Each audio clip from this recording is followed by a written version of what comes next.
Hola queridos hermanos, agradezco las preguntas y los comentarios del día de hoy. La primera dice, dice Dios que estaremos en el cielo si nos entregamos por Él y si nos entregamos por el prójimo. ¿Qué pasa si he sido buena, pero también en varias ocasiones he ignorado a quienes lo necesitan? ¿Cuál de estas cosas considera Dios en su examen para vivir la felicidad eterna? Miren, en primer lugar, Dios es misericordioso, pero también es justo. Y cuando nos llegue el juicio, pues ahí tendremos al justo juez, ¿sí? Pero también la Biblia dice que sobre la justicia triunfa la misericordia. Y ponerle que tú eres buena 50 y has ignorado la necesidad del otro 50 y 50. Pues lo que Dios va a hacer es pesarlo. O sea, que si realmente son 50 y 50 o a lo mejor son más cosas que omitimos. O sea, recordemos que hay tres formas del pecado. Está el pecado venial, está el pecado de omisión y el pecado mortal. Esas son las tres formas en que nosotros cometemos un pecado. Por ejemplo, el que se condenó, de la parábola del pobre Lázaro y que iba a comer a la mesa del rico Epulón. Ustedes la recordarán, ¿no? Dice que Lázaro estaba muy enfermo, que incluso los perros lamían sus llagas, o sea, para indicar que mejor un perro tenía compasión de Lázaro que le lamía las llagas, que se las limpiaba. Y que este rico, sí, no era mala persona. O sea, el evangelio no nos dice que era un maldito, no, sino que ¿dónde estuvo el pecado de Epulón? ¿Por qué se condenó? Porque él no se dio cuenta, sí, que en su mesa había en su puerta había un pobre que necesitaba, y que este rico no es que se haya condenado porque banqueteaba espléndidamente, porque hacía fiesta. No, él no se condenó por eso. Se condenó porque no se dio cuenta. El pecado de omisión. El bien que pudo haber hecho, pero no lo hizo. ¿Sí? Y eso lo llevó al infierno. Ahora, nosotros ¿en qué nos vamos a basar para pasar ese examen y llegar a la vida eterna? En el amor que tengamos. ¿Sí? Y si en nosotros hay, por ejemplo, como lo que dice aquí la persona, 50 y 50, o sea, he sido buena 50 y he ignorado el dolor de los demás 50. Bueno, pero Dios es el que juzga, y yo creo, o sea, que Dios va a hacer que esta persona pase más tiempo en el purgatorio de acuerdo al amor que le hizo falta, ¿sí? A lo mejor no se condene, pero sí va a pasar mucho más tiempo en el purgatorio, porque el sufrimiento del purgatorio lo va a purificar para poder presentarse ante Dios. Como hemos dicho, miren, al cielo únicamente van los santos, los que ya tienen el alma completamente santa. Bueno, vamos a ver la siguiente pregunta que nos dice, ¿cómo equilibro el amor por los demás con el amor a mí misma? Muchas veces me esfuerzo por ayudar al otro y me dejo de lado. ¿Cómo equilibro? Miren, de hecho tenemos que amarnos a nosotros mismos, porque Jesús dice, ama a tu prójimo como a ti mismo. Entonces, para amar al otro, yo también tengo que amarme. Y el equilibrio siempre, en todos los aspectos, será obra del Espíritu Santo, ¿sí? El equilibrio será siempre un fruto del Espíritu Santo, una obra del Espíritu Santo. Miren, la Madre Teresa de Calcuta, ella tenía 60 años cuando murió, pero representaba una edad de 80 años. Ella no murió de alguna enfermedad en específico, ella murió de cansancio. Dice que una hora antes de morir, eso a mí me llama mucho la atención, la Madre Teresa de Calcuta, una hora antes de morir, la Madre Teresa se levantó de su lecho de dolor, de su cama, fue a prepararle el biberón a un bebé y se lo fue a dar, durmió al bebé y lo acostó en su cama. Ella también se fue a acostar y después murió. O sea, ella daba amor al prójimo y, como dices tú, se pasaba a llevar a ella pero enriqueció su vida. Mucho, mucho, mucho. Al punto que ahora la tenemos como gran intercesora porque es una gran santa. La otra pregunta dice, siempre he tenido miedo que Jesús venga y no lo reconozca, pensando en la segunda venida. Y si nos pasa lo mismo que la primera vez que vino Jesús, en que todos esperaban a un rey con características de un gobernador de la nobleza, y llegó como una persona súper humilde y distinta a las expectativas puestas. Y si un día Jesús está a mi lado y no lo reconozco, miren, a Jesús lo vamos a tener que ir reconociendo ya. O sea, Jesús ha dicho, yo tuve hambre, tuve sed, estuve desnudo, estuve forastero. A San Pablo le dijo, ¿por qué me persigues? O sea que Jesús efectivamente está en el más débil, en el más necesitado, en el perseguido, en el indefenso. Ahí está Jesús. O sea, si queremos o verlo en la riqueza, en la abundancia, en la nobleza, no lo vamos a encontrar. O sea, Él ya lo dijo dónde está. Y por eso hay que luchar también para que haya justicia aún en los más débiles, para que podamos aprender a ser compartidos con lo que tenemos, a compartir también nuestros conocimientos, nuestra fe, el poder compartir nuestra esperanza, o sea, todas esas virtudes tan lindas que sin duda tenemos, pero en menor o mayor grado, pero hay que aprender a compartirlo, ¿sí? Y ahí saber que ahí está Jesús.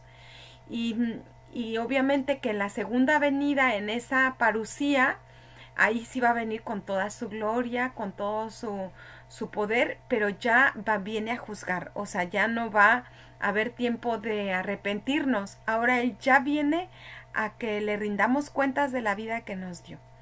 Y también de los hijos, los que tienen hijos, los que tienen nietos, los que tenemos una misión. O sea, Él viene a que le rindamos cuenta de lo que nos ha encomendado. Bien, dice entonces, ¿por qué se llama libro del Apocalipsis? Bueno, la palabra Apocalipsis significa revelación. ¿Qué significa esto de revelación? Interpretación. Bueno, revelar quiere decir quitar el velo, dejar expuesto. Y por eso ahí en la Biblia, de hecho, hay 4 libros apocalípticos, o sea, con ese género apocalíptico, que hay que revelarlo, o sea, que hay que interpretarlo, podríamos decir así. Sí, que tiene un significado, que está escrito en forma de símbolos, de signos. Los 4 libros que hay en la Biblia y que son del género apocalíptico es del profeta Daniel, Ezequiel, bueno, el libro del Apocalipsis de San Juan y el de Zacarías. Son los 4 libros que son de este mismo género apocalíptico, que tienen un significado. El por qué la Biblia habla en ese sentido apocalíptico es porque están pasando tiempos o se crearon, se escribieron en tiempos de persecución muy difíciles, donde había que hacer llegar un mensaje de esperanza, pero en lo oculto, ¿sí? A través de signos, símbolos que únicamente los cristianos conocieran. Por eso hemos dicho que a Jesús no se le coloca el nombre de Jesús, sino que se le llama el Cordero degollado, ¿sí? Y que está de pie, o sea, se refería a Jesús. El Cordero degollado, el signo, por ejemplo, de el número 3, el número 7, las trompetas, las plagas, en fin, o sea, todos estos son signos que únicamente los cristianos en su momento sabían interpretar, ¿sí? Y por eso es que se presenta para que lo revelen, o sea, para que lo descubran el mensaje oculto, podríamos decir, en ese libro del Apocalipsis o a través de ese género literario. Dice también, en relación a la resurrección de los muertos, ¿qué pasa con las personas que deciden incinerarse o la familia toma esa decisión por ellos? no pasa nada, o sea, la iglesia lo permite porque solamente es adelantar el proceso. Recordemos que el libro del Génesis decía, eres polvo y al polvo vas a volver. Y con la incineración lo único es adelantar el proceso, ¿sí? Que iba a tardar a lo mejor 7 o 20 años en hacerse polvito y se adelantó. La iglesia lo permite.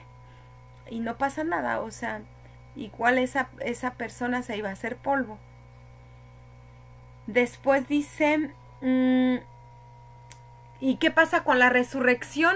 O sea, recordemos que vamos a tener un cuerpo, pero no va a ser un cuerpo material como el que teníamos cuando estábamos en tierra, ¿sí? O sea, en este mundo, sino que va a ser un cuerpo glorificado. Sí, un cuerpo, pero espiritual, como lo dijo también San Pablo.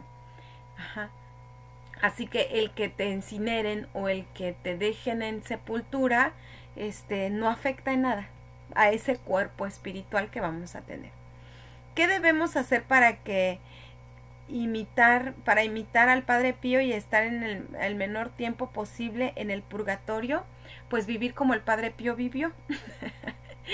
Cumpliendo con nuestra misión, aceptando la voluntad de Dios en nuestra vida, el nunca renegar, aceptar las cosas que Dios nos permite vivir con mucha paciencia, con harto amor, o sea, el dar amor a los demás. Miren, a veces uno piensa que porque pienso en los demás me quedo yo como en el último lugar. No, el pensar en los demás siempre va a enriquecer nuestra vida, hermanos. Le vamos a hacer un bien a nuestra vida si somos generosos, si pensamos en los demás, si ayudamos al otro. En realidad, lo que va a pasar con nuestra vida es que queda enriquecida. ¿Sí? Una persona feliz es una persona que se dona, que es generosa. Y dice también, ¿cómo puedo hacerme devota del rosario si en ocasiones que lo rezo me quedo dormida? Yo creo que al principio, miren, todo nos va a costar mucho, un mundo, ¿no? Todo inicio, de verdad que es tan difícil, porque así como el avión va despegando y cuando va despegando tiene que hacer el mayor esfuerzo el motor para despegarse, desprenderse de la fuerza de gravedad que tiene la Tierra. Pero una vez que ya rompió la fuerza de gravedad de la Tierra, ya simplemente va como dirigiéndose nada más la dirección que el avión quiere llevar, ¿no? Es así, o sea, al principio a lo mejor nos costará tanto el rosario, pero poco a poco nos vamos a ir dando cuenta cómo le vamos agarrando el gusto y el amor al rosario, y después, si no lo rezamos, nos vamos a sentir que nos hace falta. Pero no obstante, siempre en esta vida presente, siempre tendremos que hacer un esfuerzo de voluntad. Y para no quedarse dormida, rezarlo de rodillas, rezarlo sentada, rezarlo en una posición donde el cuerpo no esté cómodo, para que así no nos quedemos dormidos. ¿Sí? Realmente la oración del rosario es una riqueza muy grande. Es orar a Jesús, pero tomados de la mano de la Virgen María. Ese es el rosario. Y cuando nos damos cuenta también lo importante y la riqueza tan grande que encierra el rosario, la intercesión de la Virgen, donde 50 veces le decimos a la Virgen que ruegue por nosotros ahora, en esta vida, y que también ruegue en la hora más difícil, que es la hora de la muerte. Y que con esta oración también podemos aliviar tanto a las almas que están en el purgatorio y que son nuestros familiares. Imagínate que que tu papá, si ya murió, que tu hermano, que un tío esté muerto de sed en el purgatorio y que te pida de beber un vaso de agua. Y tú sepas que lo puedes dar porque rezando un rosario es cual si le dieras un vaso de agua a ese familiar. ¿Lo darías? ¿Rezarías el rosario si eso representa un vaso de agua fresca en medio de tantas llamas? Yo creo que sí. Así que eso es, hermanos, cuando conocemos realmente el valor del rosario, lo rezamos con mayor intensidad. Recordemos que la Virgen del Carmen, que ya se acerca a su fiesta, ya en pocos días vamos a iniciar la novena, la Virgen del Carmen. La Virgen va a sacar las almas del purgatorio cuando hay personas que rezan el rosario. Sí, ella puede sacar montón de almas del purgatorio si nosotros rezamos el Santo Rosario. Por eso, hermanos, les invitaría a que no perdamos esa oportunidad y sigamos esta hermosa oración. Muchas bendiciones, hermanos.